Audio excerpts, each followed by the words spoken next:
ప్రియులారా, ప్రార్థన చేసుకుందాం. పరిశుద్ధుడా, మీకే స్తుతులు స్తోత్రాలు చెల్లిస్తూ ఉన్నాం. ఈ ప్రాతకాల ఆరాధనలో తండ్రి, మీ సన్నిధి నిత్యము మాతో ఉంచండి. ఆరాధన అంతటలో మహిమ ఘనత ప్రభావాలు మీకు ఆరోపిస్తూ యేసు ప్రభు వారి పరిశుద్ధ నామమున వేడుకొనుచున్నాము తండ్రి. ఆమేన్.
ప్రియులారా, ప్రభు పేరిట మీకు శుభాలు.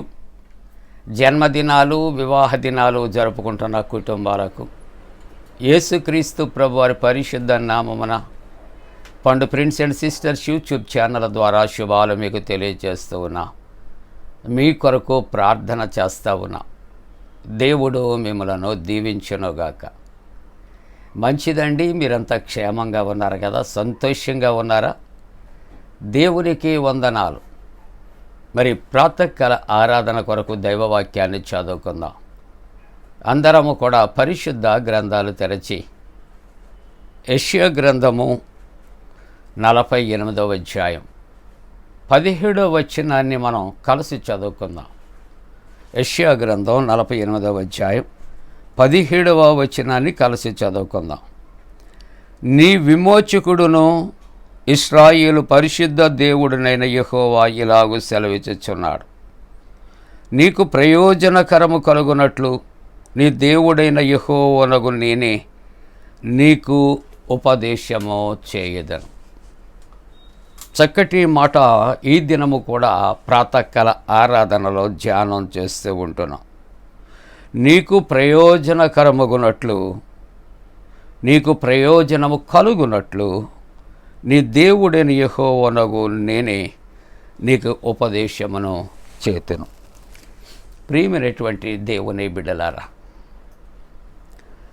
లోకములో ప్రతీదీ రెండు రకాలు ఉంటాయని నేను జ్ఞాపకం చేస్తూ ఉంటాను. ఒకటి ప్రయోజనకరమైనది, రెండవది ప్రయోజనము లేనటువంటిది. ఈ రెండింటిలో మానవుడు ఏది కలిగి ఉండాలి?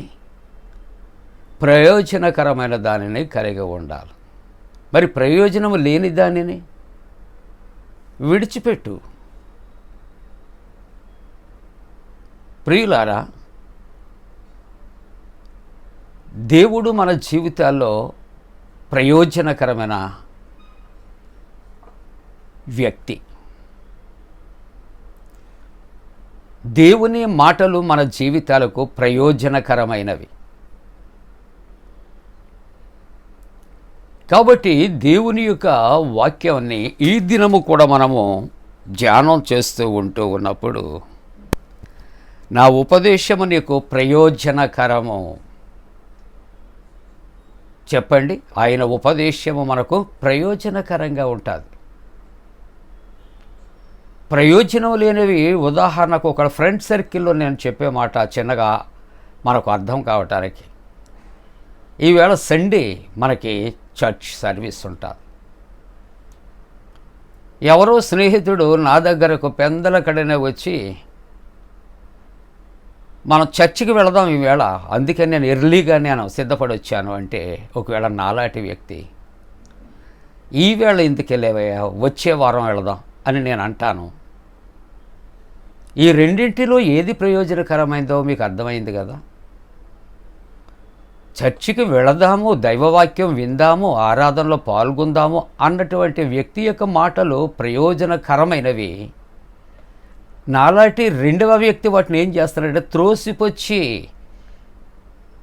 అప్రయోజనమైనటువంటి మాటలు చెప్పి, అంత అవసరమా ఈవేళ వెళ్ళటం? అక్కడైనా దేవుడు, అక్కడైనా వాక్యం అని చెప్పి వెళ్ళే వాళ్ళని ఏం చేస్తున్నామంటే మనము డైవర్ట్ చేస్తా ఉన్నాం.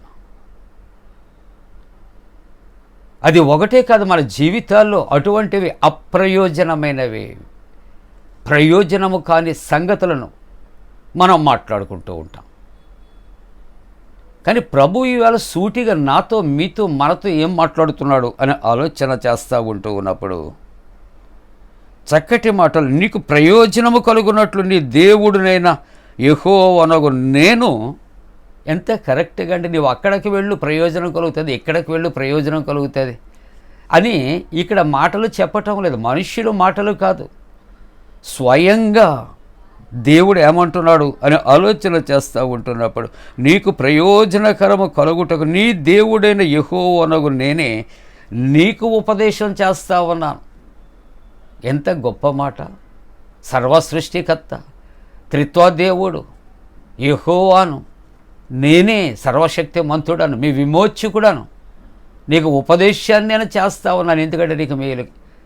ఇన్ని మాటలు యెహోవా దేవుడు చెబుతూ ఉంటుండగా మానవుడు ప్రయోజనకరమైనటువంటి మార్గముల నుండి తొలగిపోతూ ఉన్నట్లుగా చూస్తాం. ఆది తల్లిదండ్రులు అయినటువంటి ఆదాము హవ్వలతో తండ్రి ప్రయోజనకరమైన మాట తెలియజేశాడు. మీరు ఆ చెట్టు ఫలము తినవద్దు, తినవద్దు అంతే. తింటే బైబిల్ చెప్పింది ఏం జరుగుతుందో మనకు తెలుసు, మాట్లాడక్కర్లే.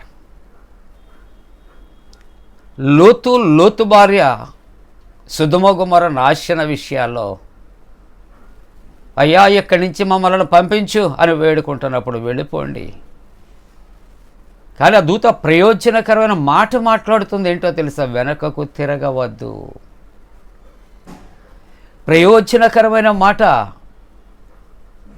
తిరగవద్దు, తిరిగితే ఉపస్తంభం. మానవుడు ఏది కోరుకుంటున్నాడంటే ప్రయోజనకరమైన మాటలు కోరుకుంటం లేదు. అప్రయోజనము నాశనాన్ని కొని తెచ్చేది, అంతే ఉపస్తంభం అయిపోయింది. ఈ ఫలములు నీవు తినని ఎడల నిశ్చయముగా చచ్చెదవు. అబ్బి మంచి మాట చెబితే లోకానికి ఇష్టం ఉండదు కదా అండి. పెదాలకు తేనె పూసి చక్కగా మాట్లాడుతూ ఉండాలి. సూటిగా మాట్లాడితే కుదరదు, సూటి అయిన వాక్యం కుదరదు, సత్యం కుదరదు, యథార్థత కుదరదు. అటువంటి వాళ్ళతో మనం స్నేహం చేయలేం. కాబట్టి మీరు చావనే చావరంటున్న వెంటనే అపవాది. అప్రయోజకరమైన వ్యక్తి యొక్క మాటలు, అప్రయోజకరమైనటువంటి పనులు చేసి మరణాన్ని కొని తెచ్చుకున్నారు. ఇంకంతకన్నా ఉదాహరణ ఏముంది? కానీ ప్రభువు అంటూ ఉన్నటువంటి మాటలు ఆలోచన చేస్తూ ఉంటున్నప్పుడు నీవు ప్రయోజనమును కలుగునట్లు నీ దేవుడని యెహోవానగు నేను నీకు ఉపదేశము నేను చేయుదును అని ప్రభు ఆయన సెలవిస్తూ ఉంటూ ఉన్నట్లుగా చూస్తూ ఉంటున్నా. అందుకనే 119వ కీర్తన 173వ వచనంలో నీ ఉపదేశాలు నేను కోరుకుని ఉన్నాను, అవి నాకు ప్రయోజనకరము, నాకు ప్రీతికరము, నాకు ఇష్టము, కాబట్టి నీ ఉపదేశాలై నేను కోరుకున్నానయ్యా. సామెతల గ్రంథం 1వ అధ్యాయం 33వ వచనంలో నా ఉపదేశము అంగీకరించేవాడు సురక్షితముగా నివసించాను. దేవుని యొక్క ఉపదేశాలు ఎవరైతే అంగీకరిస్తారో, అనుసరిస్తారో వారు సురక్షితంగా ఉంటారు. ప్రియులారా, సురక్షితంగా ఉండాలి అంటే ఆయన ఉపదేశాలు అంగీకరించాలి. అలాగునే సామెతల గ్రంథంలో 6వ అధ్యాయంలో 23వ వచనంలో ఆజ్ఞా దీపముగా ఉపదేశం ఎలాగుంటుందట? వెలుగుగా ఉంటుంది. వెలుగయ్యున్నటువంటి ఉపదేశాన్ని ఈ ఉదయకాలం త్రోసిపుచ్చుదామా, అనుసరిందామా? అది మనకే విడిచిపెట్టబడుతూ ఉన్నది. నీకు ఏది మేలు అనుసరించు, ఉపదేశాన్ని ప్రేమించు, అది నేను బ్రతికిస్తుంది, నేను సురక్షితంగా కాపాడుతూ ఉన్నది. కాబట్టి ఏం చేయాలనుకుంటున్నావు? మనకే ఆ వాక్యము విడిచిపెట్టబడుతూ ఉంటున్నట్లుగా మనం చూస్తూ ఉంటూ ఉన్నాం.